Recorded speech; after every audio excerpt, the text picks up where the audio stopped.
Probably you saw this place.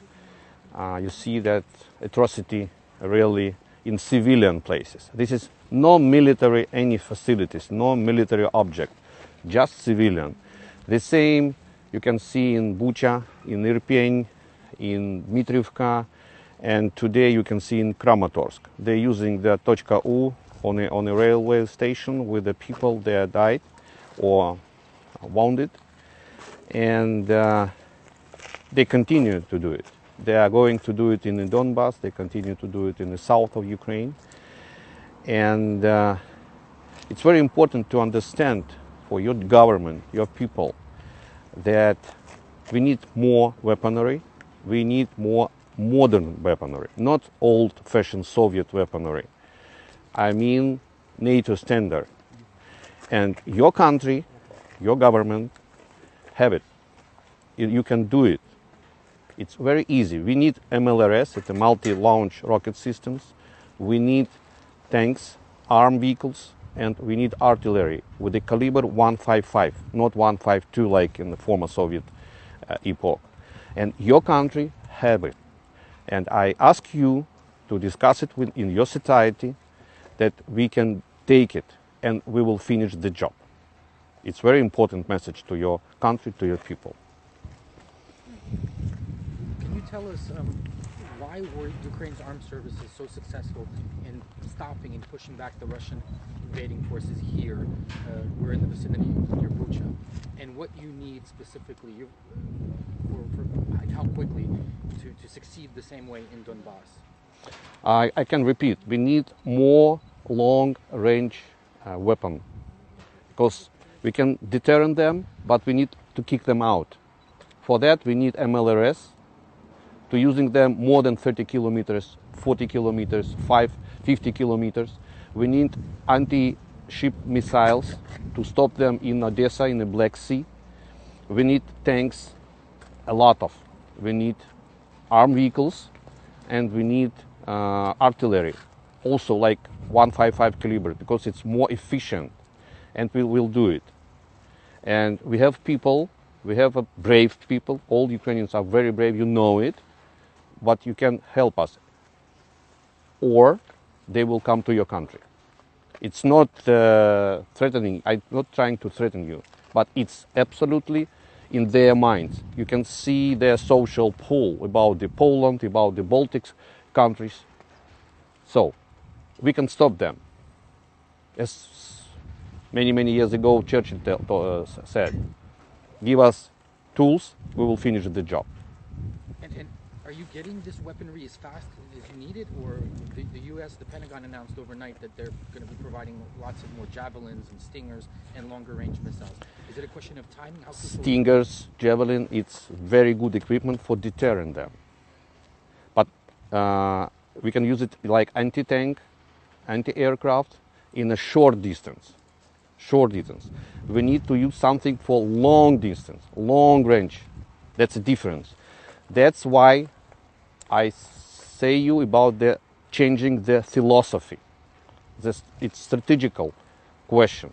We need to start using the modern weaponry, not old-fashioned Soviet epoch. That's the difference.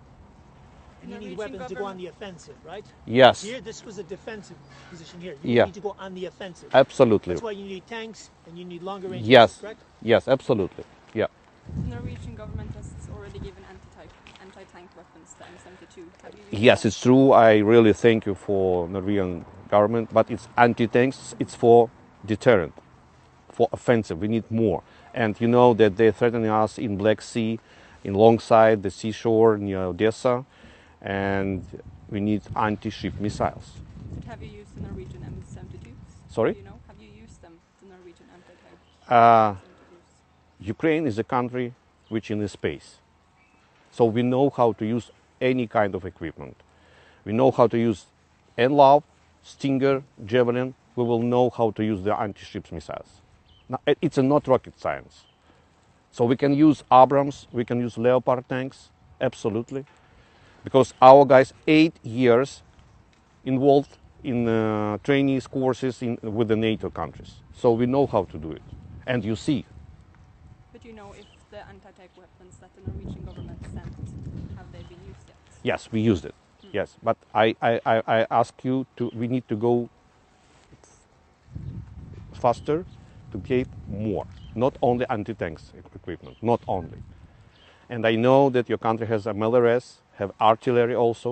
We can use it. But if the Norwegian government gives these weapons to Ukraine, aren't you worried that the war will escalate and that more countries will What be involved? level of escalation you will want?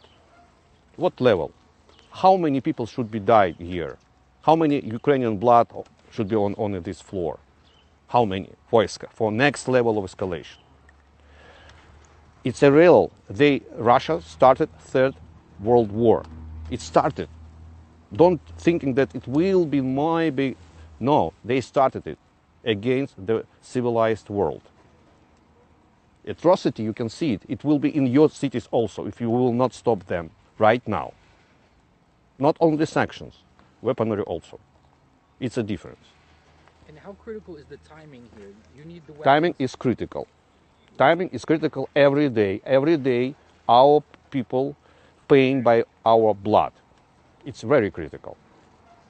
How serious is the situation in Donbass? Are Ukrainian forces on the verge of being surrounded? That seems to be Yes, it's a plan of Kremlin to circle our joint force operation platoons in Donbass, and they will continue bombing and shelling Mariupol, and you know it. And if you get the long-range missiles and the long-range weaponry, that will help you how? You'll be able to push them back in Donbass? Yes, we will kick them out from our country. Could you give us an update on the situation in Mariupol? Is it still held by Ukrainian forces? You know it, yeah. They're still fighting and keep their very big, more than 10,000 Russian army's soldiers are near the Mariupol. That they stopped them. It helped to live in Mykolaiv, Kherson, Odessa, and in the south of Ukraine. The U.S. announced that they're going to be providing Ukraine with Switchblade, Yes. lethal kamikaze drones, and the United Kingdom announced harpoons. Have they arrived yet, and what can you tell us about this? I will not discuss with you any details about the specific, but it's not good to discuss it publicly. But those will be very helpful? We'll see. Yesterday, Foreign Minister Kuleba said that the battle for Donbass will be like the Second World War. Can you describe what this means? It means that we have our joint force operation team there, and they want to clear them from the land. But we're fighting, so that it means that it will be very bloody activity. And foreign intelligence has said that the attack in Donbass, the Russian offensive could start in 4 days, 5 days. But with the attack in Kramatorsk today, A little bit loudly, because with the attack in Kramatorsk today, do you believe that the offensive in Donbass has already started? yeah, they continue their program. They will ruin all civilian facilities. They will kill civilian people, like they did it in Kramatorsk right now. Okay. One last question. What has been the size of Ukrainian military losses to date? We hear a lot about civilians, but what about military losses? I cannot say you at this moment. Sorry. Okay, so finish. I have to rush. If I can ask one more question about the peace talks, do you have any faith that they will be going forward in the near term? You mean negotiation? Negotiations with Russia. As I know, it's on a pause on this moment. They're thinking. And why do you think the Russians are not ready for a peace agreement now? Because they want to have some kind of victory. They're waiting for the May. They want to organize or arrange some kind of 9th of May parade, as usually. That's why they need a small kind of victory. It could be Donbass, it could be Mariupol. Doesn't matter for them. It's symbolic for Kremlin. That's why they will try to continue. And if you get the weaponry that you're asking, will Ukraine win this war? Sure. And does victory mean... It will be Ukrainian victory. Does that mean returning to the positions held on February 24th, or could a peace agreement or a victory mean returning Donbass and Crimea? It's the details which we'll be discussing on the table with our partners. I mean UK, United States of America, and Turkish side also, and we will see it in the table, not alone, with our partners. And you've been partaking in the peace negotiations. Do you believe that Russia will agree to peace agreements? Me personally, I don't believe Russians. I know them very well. I talked with them 2 years in Minsk process and Normandy process. I was a member of delegation from the Ukrainian side. So on this moment, I don't believe them. That's why we have to continue our job and finish. That's why asking your people to help us also.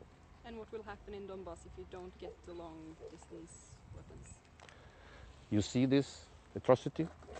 You will see it in Donbass also. You will see it in Mariupol, you will see it in Kramatorsk, in Kharkiv, Chernihiv, Sumy. You will see it in everywhere. If you will postpone it or procrastinate it, unfortunately we can see it in other European countries. It's true, it's not my forecasting. And will the Ukrainian military be able to defend Donbass without long-distance weapons? If you will help us, we are ready to do it. Thanks for